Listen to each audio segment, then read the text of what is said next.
Bienvenue sur Objectif Trail, le podcast pour aller à la rencontre des gens passionnés par le trail.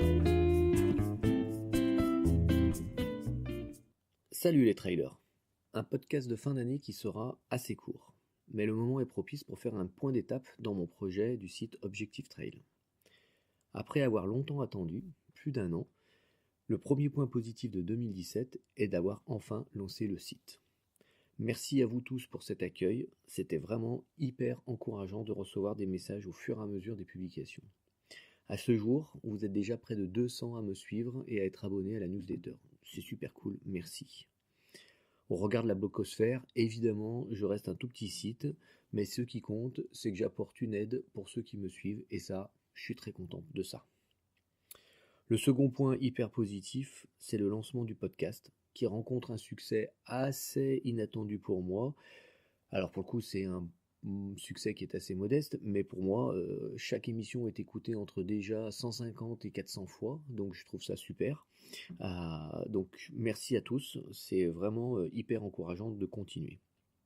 Alors pour moi qui écoute beaucoup de podcasts par ailleurs, notamment via mon téléphone, ce qui est surprenant, c'est que vous tous, vous écoutez directement sur le site internet et pas via une application de podcast sur iPhone ou sur Android. Alors je me dis que vous écoutez pas forcément en courant, mais plutôt peut-être chez vous. Moi j'écoute des podcasts en courant, en conduisant via le Bluetooth sur la voiture ou en faisant des trucs à la maison. Et pour le coup, vous, ça serait plutôt directement sur le site internet. Alors, ce que je retiens du podcast sur 2017, c'est forcément toutes ces rencontres qui ont été hyper passionnantes, et notamment, pour le coup, le premier d'entre eux, Michel Sorine d'Extrasport, puisqu'il a été le premier à me dire oui pour une discussion. Il a eu un accueil super sympathique avec moi, donc voilà, je lui redis merci s'il écoute ce soir le podcast. C'était vraiment un lancement grâce à lui qui a été hyper positif, hyper énergétique pour poursuivre. Le troisième point que je retiens pour 2017, c'est l'accueil qui a été réservé aux guides sur la Saint-Élion. J'ai reçu plus d'une 50aine de mails hyper positifs sur la petite aide que j'ai pu apporter. J'ai en plus reçu des conseils sur des points d'amélioration pour le guide 2018, donc ça c'est génial et je vais les prendre en compte pour améliorer le guide l'année prochaine. En même temps, la Saint-Élion m'a permis de recourir un ultra après presque 2 ans de presque non-course à pied. Pour te donner un exemple, j'ai couru 400 km de septembre 2015 à juin 2017, alors que j'ai couru 600 km de juillet à décembre 2017. Donc la première conclusion, c'est que ça fait du bien de recourir. Et la deuxième conclusion, c'est que ma méthode pour réussir un ultra, elle est plutôt bien rodée et je crois que je me débrouille pas trop mal pour bien finir un ultra. Pour finir le bilan 2017, je voulais te faire un petit débriefing sur le questionnaire qui a été complété par à peu près 35% de ceux qui se sont abonnés au site. Donc premier constat, à 99%, les trailers du site sont des mecs, il y a quasiment pas de nanas. Le deuxième constat, à 99%, tous ont déjà couru un trail et espèrent augmenter la distance dans les mois ou années à venir. Ensuite, à la question « Qu'est-ce qui t'attire dans le trail ?», les réponses les plus fréquentes sont la nature, les paysages, le dépassement de soi, l'effort. À la question « Qu'est-ce que tu voudrais apprendre ?», les réponses les plus fréquentes sont gérer ses allures, son effort, gérer les ravitaillements et son alimentation, progresser dans les montées, le mental.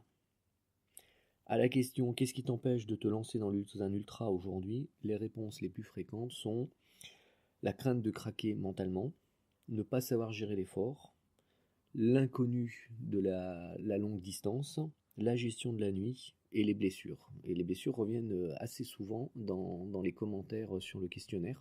Donc je pense qu'il faudra que je fasse un sujet spécifique sur les blessures.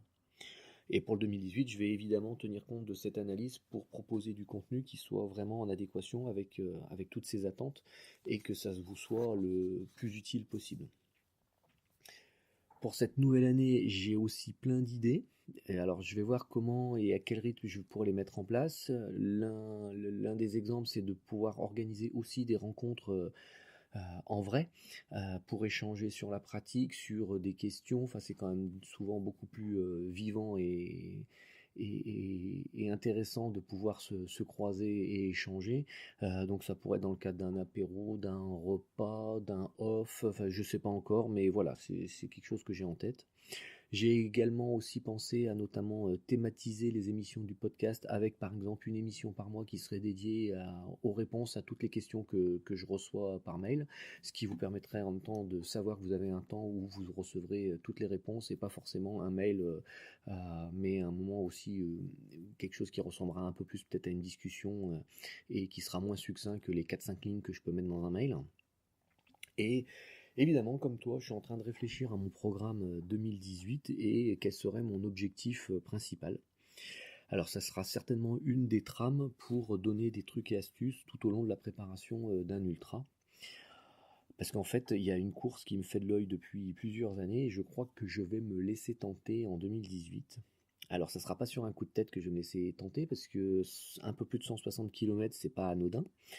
Et je te renvoie à mon article qui s'appelait La situation de départ sur les piliers indispensables à clarifier avant de se lancer dans un projet. Et je te confirme que je m'applique cette méthode. En résumé rapide, il y a 5 questions qui reposent un petit peu tous les fondements. C'est sur ta pratique actuelle. Est-ce que tu sais bien prioriser par rapport à tout ton environnement? Ta disponibilité pour pouvoir t'entraîner pour un ultra? La notion de famille et comment tu intègres la famille dans le projet, et la notion de vie professionnelle, parce que a priori on n'a jamais prévu de préparer un ultra en démissionnant ou en se faisant licencier. Donc pour le coup c'est bien la préparation d'un ultra en plus du reste, ou alors qu'est-ce que tu enlèves d'autre dans ton environnement pour pouvoir préparer correctement l'ultra.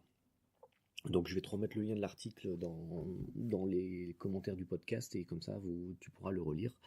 Voilà, je sais pas encore défini puisqu'on l'a pas validé avec ma femme, mais voilà, j'ai un ultra qui me tente. Et enfin, sur janvier, je t'annonce déjà un grand événement, alors à mon modeste niveau, mais ça sera de te faire vivre l'ultra conférence qui a eu lieu en décembre, et ça sera de te la faire vivre comme si tu y étais, puisque j'ai eu l'accord des organisateurs pour enregistrer toute la conférence et pouvoir derrière la diffuser via un podcast. Donc je suis en cours de traitement de tout ce que j'ai enregistré pour que ça soit bien audible correctement.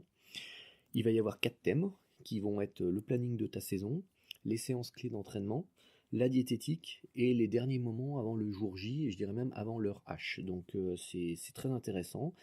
Chaque thème est décliné en 3 parties. La première, c'est la partie théorique qui est présentée soit par Guillaume Millet, soit par François Nicot, donc qui sont 2 chercheurs renommés et pour le coup auteurs d'un livre sur l'UTMB dernièrement. Une partie pratique grâce aux interventions de Xavier Thévenard et Ludovic Pommeret qui donnent leur ressenti sur chacun des thèmes et leur vécu. Donc on s'aperçoit qu'entre la théorie et la pratique, il y a un écart aussi, même chez les champions. Et puis une partie de questions-réponses avec le public qui était présent lors de cette conférence. Donc voilà, c'est assez riche, c'est assez long, donc ça fera plusieurs podcasts pour que tu puisses à un moment te focaliser sur chaque thème indépendamment des autres. Et d'ici là, je te souhaite de finir la fin d'année 2017 en beauté et de bien en profiter. Et c'est avec un grand plaisir que je te présente déjà mes meilleurs vœux pour l'année 2018. À très vite pour de nouvelles aventures. C'est tout pour aujourd'hui. Si tu as apprécié l'émission, le meilleur moyen de me le faire savoir est de me laisser un commentaire, soit sur iTunes, soit sur le site www.objectivetrail.com. Merci d'avance. A bientôt pour une nouvelle émission et d'ici là, bon entraînement.